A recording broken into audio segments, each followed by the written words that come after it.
विजय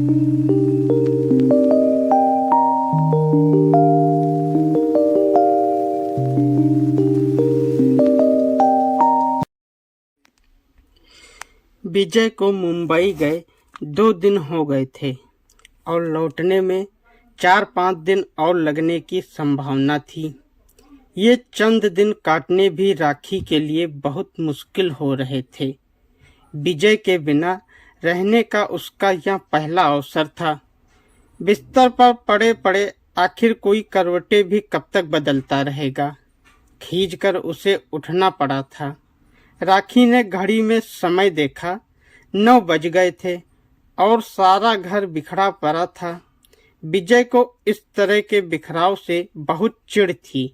अगर वह होता तो राखी को डांटने के बजाय खुद ही सामान सलीके से रखना शुरू कर देता और उसे काम में लगे देखकर राखी सारा आलस भूल कर उठती और स्वयं भी काम में लग जाती। विजय की याद आते ही राखी के गालों पर लालिमा छा गई। उसने उठकर घर को संवारना शुरू कर दिया। बिस्तर की चादर उठाई ही थी कि एक बंद लिफाफे पर राखी की नजर टिक गई। हाथ में उठाकर उसे कुछ क्षणों तक देखती रही। माँ की चिट्ठी थी और पिछले 10 दिन से इसी तरह तकिए के नीचे दबी पड़ी थी। विजय ने तो कई बार कहा था, खोल कर पढ़ लो, आखिर माँ की ही तो चिट्ठी है, पर राखी का मन ही नहीं हुआ।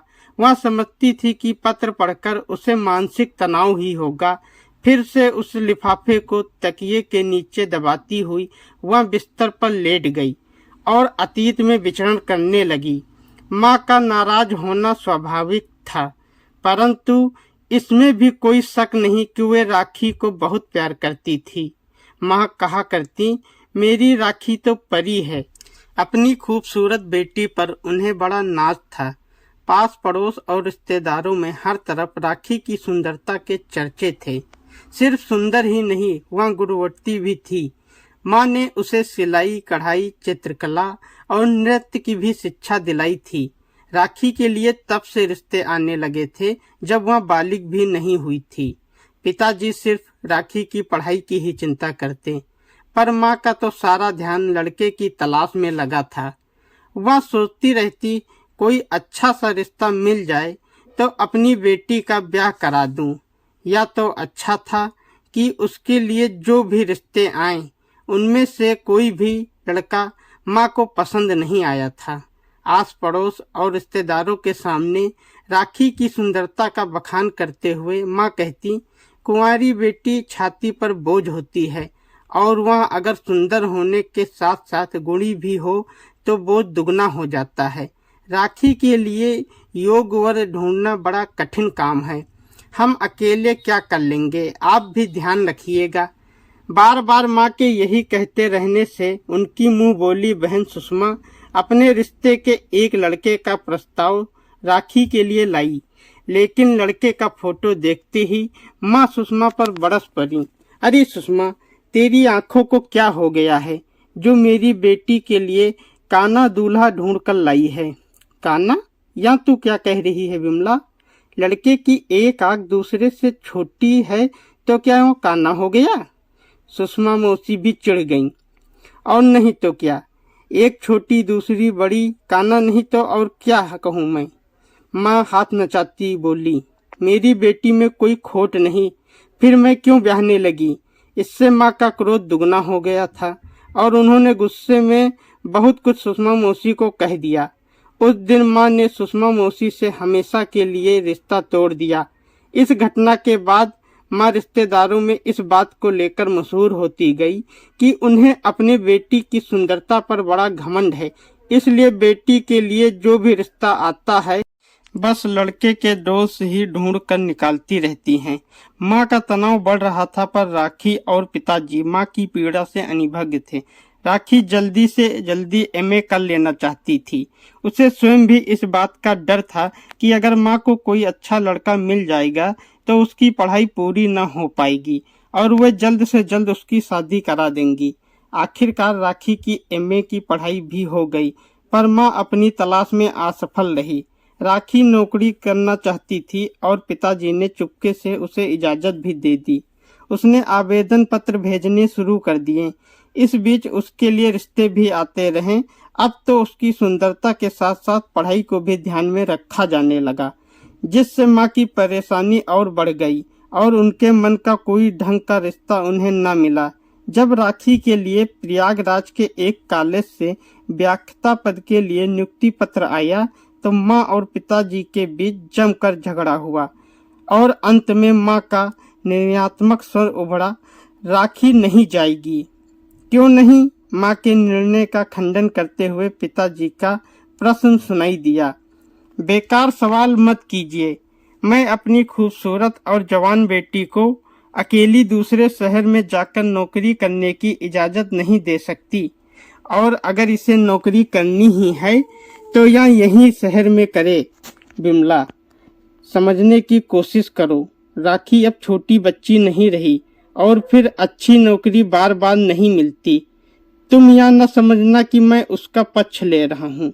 वह अपना फैसला खुद कर चुकी है और हमें उसके निर्णय में दखलंदाजी का हक नहीं है, पिताजी ने माँ को समझाते हुए कहा। क्यों नहीं है हक? क्या हम उसके कोई? अब माँ का स्वर भीग गया था। राखी का दिल भर आया। माँ उसकी दुश्मन नहीं थी, पर राखी भी हाथ आया मौका खोना नहीं चाहती थी। धीरे से उसने माँ के कंधे पर हाथ रखते हुए कहा, माँ, मैं अपने पैरों पर खड़ा होना चाहती हूँ, मुझे मत रोको। राखी के हाथों को अपने कंधों से झटकते हुए माँ पिताजी पर ही बरस पड़ी। देख लीजिएगा, आपकी लाडली हमारी नाक कटवाकर ही मानेगी। दूसरे शहर में कोई रोक टोक न रहेगी, अपनी मनमानी करती फिरेगी। घर की इज्जत मिट्टी में मिल गई तो सिर पीटने से कोई फायदा नहीं होगा। आपको तो उससे कोई फर्क पड़ता नहीं। माँ अनाप शनाप कहे जा रही थी और पिताजी सिर थामे सोफे पर चुप बैठे थे। राखी उन्हें अकेला छोड़कर कमरे से निकल गई थी। माँ की लाख कोशिशों के बावजूद पिताजी ने एक बार भी राखी को जाने से मना नहीं किया। नए शहर, नए माहौल और नई व्यस्तता भरी जिंदगी में वह अपने आप को ढालने का प्रयास करने लगी। देखने में राखी स्वयं एक छात्रा सी लगती थी। अपने से ऊंचे कद के लड़कों को पढ़ाते समय प्रायः वह घबरा सी जाती थी।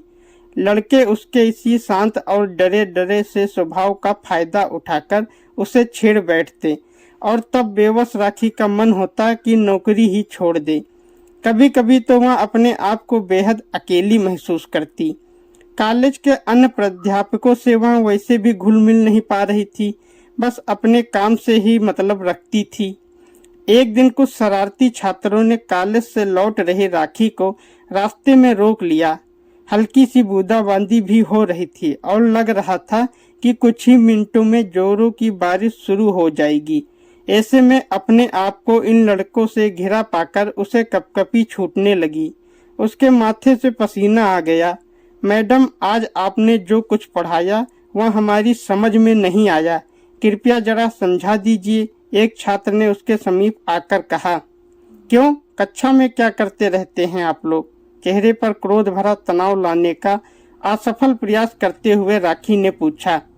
दरअसल मैडम, हम कोशिश तो करते हैं कि पढ़ाई में ध्यान दें, पर आप ही इतनी सुंदर हैं कि पढ़ाई भूलकर बस आप ही को देखे चले जाते हैं, दूसरे छात्र ने कहा। और जैसे ही उसने अपना हाथ राखी की चेहरे की ओर बढ़ाया, एक मजबूत हाथ ने उसे रोक लिया। प्रोफेसर विजय को पास पाकर राखी को तसल्ली हुई। कल सवेरे आप सब प्रिंसिपल साहब के कक्ष में मुझसे मिलिएगा। अब फुटिए यहाँ से। प्रोफेसर विजय के धीमे किंतु आदेशात्मक स्वर से सभी छात्र वहां से खिसक गए। राखी चुपचाप विजय के साथ चल पड़ी। वैसे राखी कई बार उनसे मिल चुकी थी, पर ज्यादा बातचीत कभी ना हुई थी। कहाँ रहती हैं आप? विजय ने चलते चलते पूछा। हॉस्टल में, राखी ने धीमे से कहा। पहले कहाँ थी? जयपुर में। फिर दोनों के बीच एक गहरी चुप्पी छा गई। वे चुपचाप चले जा रहे थे कि विजय ने कहा, आप में अभी तक आत्मविश्वास नहीं आया है। आप पढ़ाते समय इतना ज्यादा घबराती हैं कि छात्र छात्राओं पर गहरा प्रभाव नहीं छोड़ पाती। इसलिए उन्होंने आपसे बदतमीजी की, नहीं तो उनकी कभी हिम्मत न पड़ती। जी मैं जानती हूँ, पर यह मेरा पहला अवसर है। कोई बात नहीं, प्रोफेसर विजय मुस्कुरा दिए थे। पर अब ये कोशिश कीजिएगा कि आत्मविश्वास हमेशा बना रहे। वैसे उन छात्रों से मैं निपट लूंगा, अब वे आपको कभी परेशान नहीं करेंगे। राखी ने एक बार सिर उठाकर उन्हें देखा था। आकर्षक व्यक्तित्व वाले विजय के सांवले चेहरे का सबसे बड़ा आकर्षण था उनकी लंबी नाक। राखी प्रभावित हुए बिना न रह सकी। उस रात राखी ढंग से सो भी न सकी। लड़कों की शरारत और विजय की शराफत का ख्याल दिमाग में ऐसे कुलबुलाता रहा कि वह रात भर करवटें ही बदलती रही। उसे लगा कि वह विजय की मदद को आजीवन भूल न सकेगी। दूसरे दिन राखी विजय से मिली तो विजय के चेहरे पर उस घटना की याद का जैसे कोई चिन्ह ही नहीं था। राखी के नमस्कार का जवाब देकर वे आगे बढ़ गए थे। धीरे धीरे राखी का विजय के प्रति आकर्षण बढ़ता चला गया। विजय ने कभी भी यह जताने की कोशिश नहीं की थी कि राखी की मदद करके उन्होंने कोई एहसान किया हो। राखी जब भी विजय को देखती, अपलक उन्हें देखती रह जाती। उसे इस प्रकार अपनी ओर देखते हुए पाकर विजय धीरे से मुस्कुरा देते और यही मुस्कुराहट एक तीर सी राखी के हृदय को भेद जाती। धीरे धीरे राखी का आकर्षण प्रेम बनकर फूटने लगा तो उसने निर्णय लिया कि वह विजय के सामने विवाह का प्रस्ताव रखेगी। एक दिन राखी ने प्रोफेसर विजय को दोपहर के खाने का आमंत्रण दे दिया। होटल में राखी विजय के सामने यही सोचकर झेपी सी बैठी रही कि वह इस बात को कहेगी कैसे। सोचते सोचते वह परेशान सी हो गई। क्या बात है राखी? विजय ने बातचीत में पहल की। तुम खामोश क्यों हो? राखी चुप रही। कुछ कहना चाहती हो? हाँ, क्या बात है? क्या फिर किसी ने परेशान किया? विजय ने शरारत और आत्मीयता से भरा प्रश्न किया तो राखी के आंखों से आंसू बहने लगे। प्रेम की व्यवस्था और शर्म की खाई के बीच सिर्फ आंसुओं का ही सहारा था, जो शायद उसके प्रेम की गहराई को स्पष्ट कर पाते। वह धीरे से बोली, मैं आपसे प्रेम करती हूँ और शादी भी करना चाहती हूँ। शादी ब्याह में इतनी जल्दबाजी ठीक नहीं, विजय ने कहा। तो सुनकर राखी चौंक गई। क्या विजय उसको प्यार कर ठुकरा रहा है? तुम मेरे बारे में कुछ भी नहीं जानती, विजय ने आगे कहा। पहले जान लो फिर निर्णय लेना। शादी के बाद शायद मैं तुम पर बोझ बन जाऊं। कहते हुए विजय ने अपनी पैंट को घुटने तक खींच लिया। उसके घुटने से नीचे नकली पैर लगा था। देखते ही राखी की चीख निकल गई। वह धीरे से बोली, यह कैसे हुआ? सड़क दुर्घटना से राखी की आंखों से अश्रुधारा बह चली थी। उसके निर्णय में एकाएक परिवर्तन आया। पल भर में ही उसने सोच लिया कि वह शादी के बाद ही माँ और पिताजी को सूचना देगी। वह जानती थी कि माँ एक अपाहिज को अपने दामाद के रूप में कभी भी स्वीकार नहीं कर पाएंगी। वे विजय से शादी के लिए कभी नहीं मानेंगी। एक सादे से समारोह में राखी ने विजय से विवाह कर लिया। माँ को पत्र लिखने के कुछ ही दिन बाद उनका जवाब आ गया, पर राखी लिफाफा खोल न सकी। वह सोचने लगी कि माँ का दिल अवश्य ही टूटता होगा और पत्र भी उन्होंने उसे कोसते हुए ही लिखा होगा। राखी को हमेशा पिताजी का ख्याल आता था। माँ इस घटना के लिए पिताजी को ही जिम्मेदार ठहराती होंगी। पिताजी को भी शायद अब पछतावा ही होता होगा कि राखी को यहाँ क्यों भेजा। अभी वह यह सब सोच ही रही थी कि नौकरानी की आवाज सुनाई दी तो वह अतीत से निकलकर वर्तमान में आ गई। मालकिन, आपकी माता जी आई हैं। माँ? राखी चौंक गई। कब आई? अभी कुछ देर पहले। नहा रही हैं? राखी के मन में कई तरह के विचार आने लगे। माँ के आने से उसका मन शंकित हो उठा। ना जाने वे क्या सोचकर आई हैं और विजय के साथ कैसा व्यवहार करेंगी। अचानक उसे लिफाफे का ख्याल आया। दौड़ते हुए वह गई और तकिए के नीचे दबे लिफाफे को खोलकर पढ़ने लगी। उसमें लिखा था, बेटी राखी नहीं जानती कि अगर तूने शादी के पहले मुझे यह बताया होता कि विजय अपाहिज है तो मैं क्या निर्णय लेती, पर बाद में पता चला तो थोड़ी सी पीड़ा सिर्फ यह सोचकर हुई कि अपने हाथों से तुझे दुल्हन बना न सकी।